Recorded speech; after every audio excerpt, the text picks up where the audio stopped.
国际新闻，咱先甲镜头来去美国。美国总统川普为着要降低犯罪率，即马伫美国华府12个时已经有看到国民兵伫遐。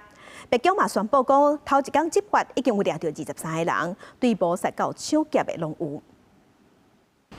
美国总统川普未被对犯罪冷笑的民主党人，甲负责承认假路暴力抢攻的媒体活动人士惊到，白宫针对国民兵进驻华府，将警察部门6日联邦管辖第一日宣布生效。Last night, approximately 850 officers and agents were surged across the city. They made a total of 23 arrests. A total of 6 illegal handguns were seized off of District of Columbia streets as part of last night's effort. This is only the beginning. Over the course of the next month, the Trump administration will relentlessly pursue and arrest every violent criminal in the district who breaks the law, undermines public safety, and endangers law-abiding Americans. 抓到会谋杀、侵害犯罪、毒品威胁，就号赛车非法赴高雄中庆节后摆的农总府，抑个一个是照顾票种的据地。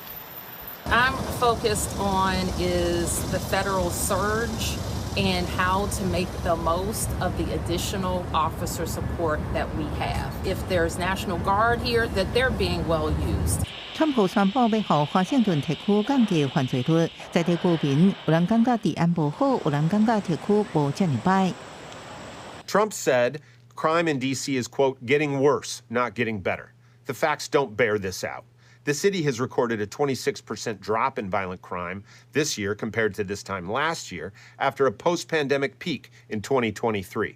分析认为，虽然华府依然是全美国上危险的大都市之一，但过事实上犯罪情形咧转好，唔是变歹。川普放大其实是错误，讲真济有关华府公共安全现实情形。比如，川普讲2023年谋杀率达到史上上悬，可能是有史以来上悬。不过，根据美国司法部最近的一份报告，2023年到即马华府暴力犯罪降低35%，是30年来上低水准。公司新闻恩文玲报道。